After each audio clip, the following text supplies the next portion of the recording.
Everyone, in just a second, I'm going to be introducing author Susan Wiggs, and we're going to be talking about her brand new book called Between You and Me. And I love this book. Oh my God, it is doing so well. It came out June 26th. And I just went on her Amazon to read the reviews, and everybody is loving it. And more importantly, everybody is loving that cover that is right there. Isn't it beautiful? So I am so excited I get to talk to her, and everyone, here is Susan. Hi, everyone. I am so excited because I am speaking with author Susan Wiggs, and we are talking about her brand new book called Between You and Me. It came out June 26th. And Susan, I just looked on Amazon. It is doing amazing. I bet you are so thrilled. Oh my gosh, Michelle, I couldn't be happier, and you called at the perfect moment because I opened my email, which is always like going down a black hole, but there was a happy note from my editor saying that it has gone back to press again, and so that's like music to the writer's ears. People are buying it, and the publisher is printing it, and everybody's happy, so thank you for having me, and I get to celebrate with a friend today, so thanks. Oh, that's awesome. I am so happy for you because I love this book so much, and it always makes me happy when I see how well they're doing and that everybody else is, reading it too. I'm like, yay! Well, thank you for being a book evangelist. You've been responsible for a lot of hours of reading pleasure for me. The best recommendations that I get are through friends who, they know my taste, they know what I write and what I like, and so thank you for that. Yeah, well, this story, I find it interesting that when I went on Amazon, because I never go on Amazon before I read the book. I just don't go there. Oh, really? Oh, That's okay. like a black hole for me, okay, because I want my own opinion. Yeah, I do. I like my own opinion. And and I get books recommended to me that people I trust, and I don't do that.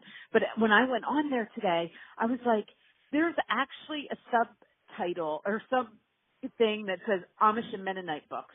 Like they have. Yes, I was very shocked by that because, and it's a little worrisome to me because it's not the sweet sort of hearth and home Amish story that is more typical. It's a little atypical. So I was a little concerned that people might get the book expecting, a kind of a sweet hearth and home story, and it's a little more hard hitting, I would say. Yeah, it's not your typical, because I did do some research because I was like, what does that mean? Like they have Amish books, but yes, they do. Yes, they do. It's a whole subgenre, and there's some lovely books that are published in that genre. But this probably, I like to think it's a lovely book, but it's actually not typical of that genre. So hopefully, I don't offend or disappoint anybody because there's some pretty. It's a lot more real. It's not idealized. It doesn't idealize either the Amish or, the medical community. It's definitely more. Yeah, I thought that too. I was like, this is, the main character, Caleb, okay, he is Amish, but with the struggles that he finds himself in, he doesn't take a typical Amish route. And also it's not an inspirational book, and so, I like to think it's somebody's heroic story is inspiring, but it's not, somebody doesn't come to some big faith epiphany that's typical of an inspirational book. So I was, and in fact, I was with my editor. She came to visit me, and Michelle can tell you why she came to visit me because I showed Michelle where we are in the summer here. It's really nice. Oh, my goodness. And we did talk about that, and she said a publisher actually can make adjustments kind of in the background so that a book is properly classified by Amazon, and so she was actually going to look into doing that. So we'll see if they change its categorization, but, I don't hate it that people are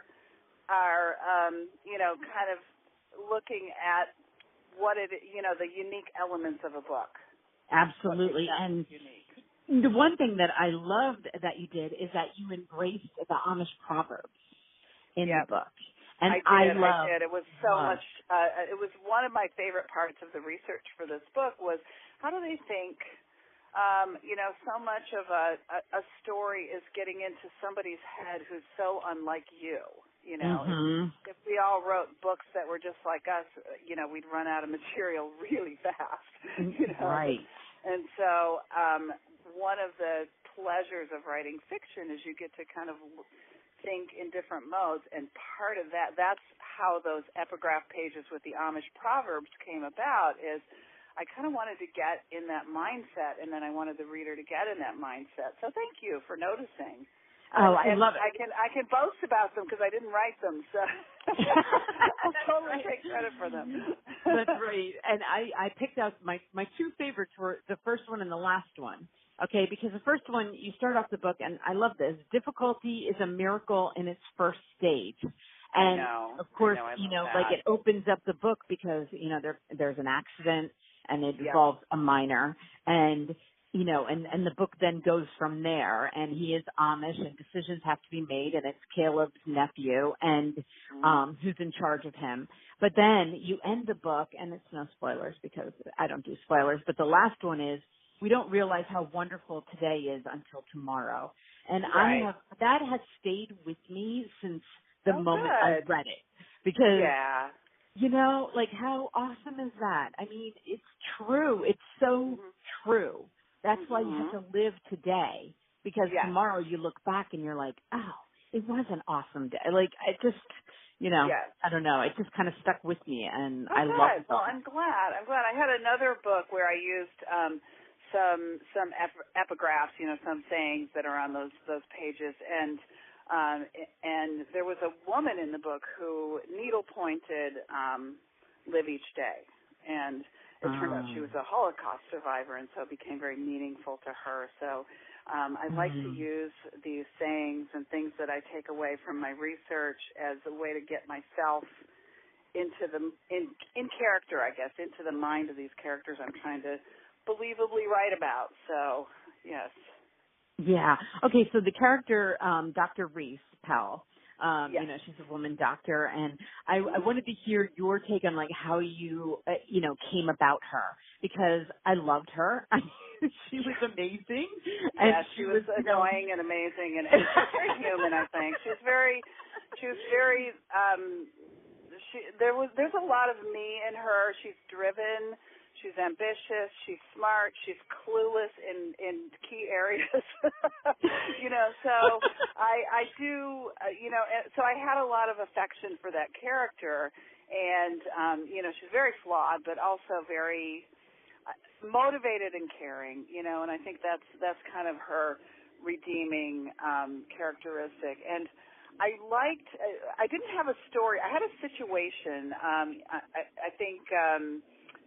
I think I put it on my blog, the actual article that inspired this whole story was a real story that happened, I think, in the 90s. An Amish boy was in a farm accident, and the family had to access, modern medicine in order to save him, and there was a lot of drama around that. And so I kind of saved that article, how people do, and carried it around with me, and wondered if there was a book in there, and there really wasn't a book until I came up with Reese, because it's one thing to have a situation, a dramatic situation, this terrible accident, but the thing that kind of turned it into a novel, a piece that, has a beginning, middle, and end, is what other characters and conflicts they run up against as they're dealing with this situation. And so that's where Reese came in, because, when you start thinking about the next natural thing that would happen,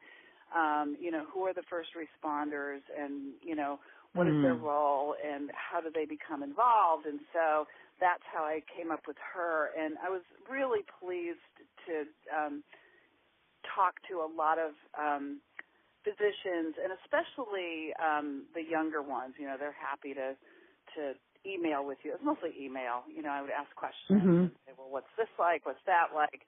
And I also wanted one thing that I noticed in my research is that practicing medicine is something that happens in families. The family business could be medicine, and so I was intrigued by that angle, and I kind of made her beholden to her parents in the same way Caleb was beholden to the Amish community.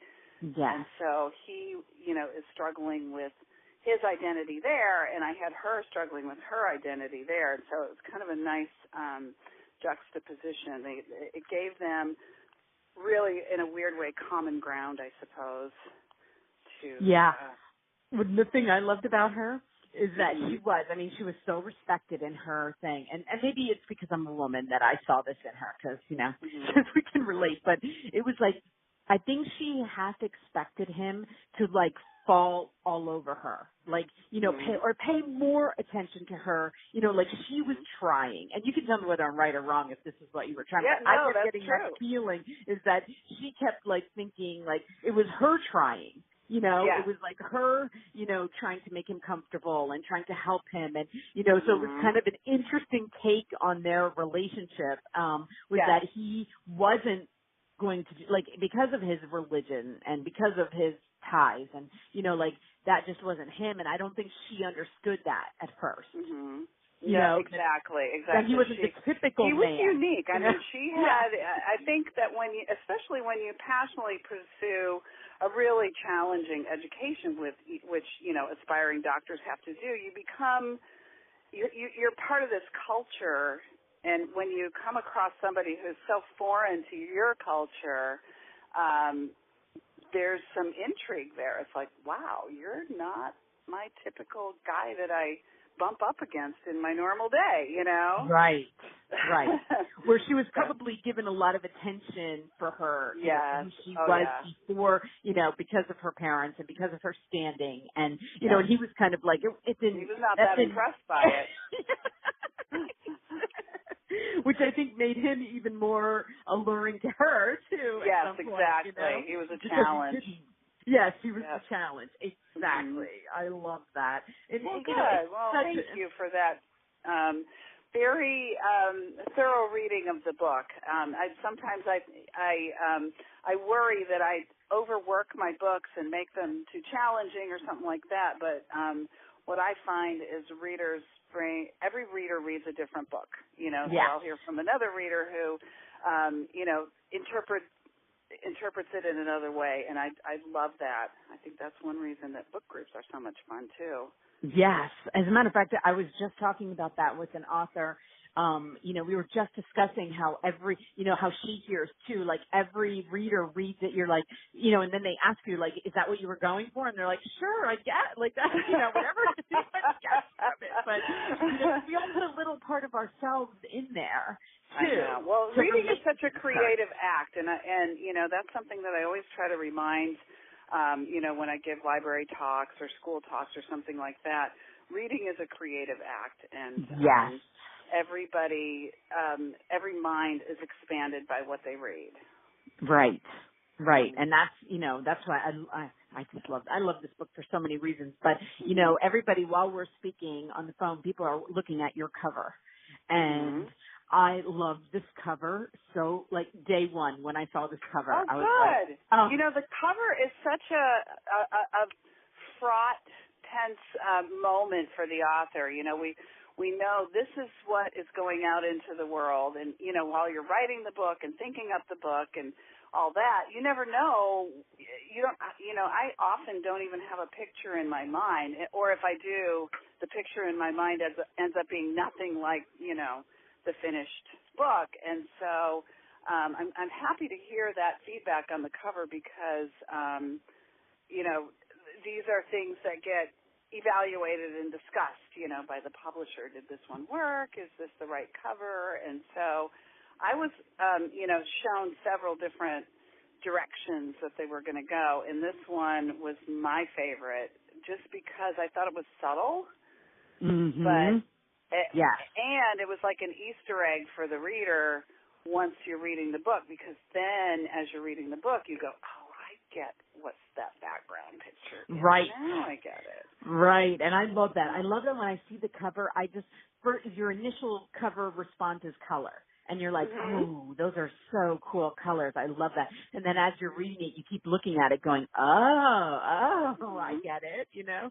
And I'm looking right now, I'm looking at all your covers, and they have that theme. Like those colors are just, you know, the way that whoever your publisher, you know, whoever picks it out, they do I an love amazing the job. saturated, really deep coloration that they've been doing on my recent books. And, Yes. you know, I got nothing to do with that, but I'm delighted to see that, and it makes something pretty to put on my website. So Absolutely. Yeah. Absolutely. And, you know, before I let you go, I want to tell everybody that I was on your blog today. I love your blog.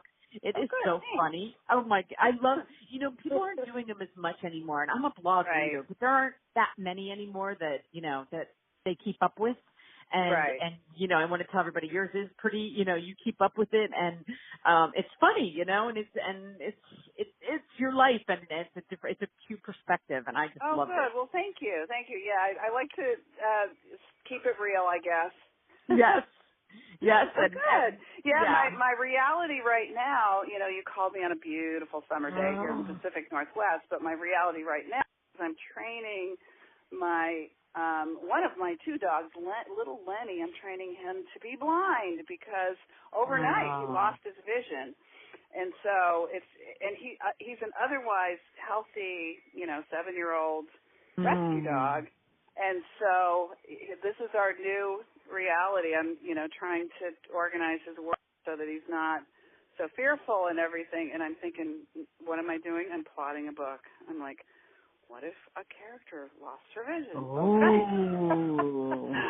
Isn't it interesting how this? Yeah, I know. So poor Lenny is fodder for my imagination. But anyway, I'm on to the next big adventure, and I hope that you guys are too. Oh, that's awesome. Thank you so much, Susan. I'm going to have all of her links listed underneath here. You can get her book now on Amazon. I'm going to have that one-click link, so you can just go right there and get the book immediately. And thank you so much for talking with me. And maybe I'll see you, because you know what? I've never been to the Pacific Northwest ever. Oh, well, now's your chance. I know. Now you are giving me no choice, because I've always wanted to go there. I mean, I just, you know, part of the country that I've just never been to, and I think I need to. This is where to come in the summer. This is where it's, you know, 50s at night, 70s and 80s during the day, and like cloudless skies. So it's our moment. Oh, that's beautiful. Well, thank you so much. You have a great day. You're very welcome. Thank you, Michelle, and to all of your listeners. I hope to see you online. That's right. Thank you so much. We'll talk to you later. All right. You're welcome. Okay. Bye-bye. Bye-bye. Everyone, thank you for listening to Susan and I talk. We actually went to audio because Skype was just not cooperating today, and I was not going to risk it. So anyway, I had such an amazing talk with her. Thank you, Susan. And like I said, all of her links are going to be listed below. Go get this book. You will love it.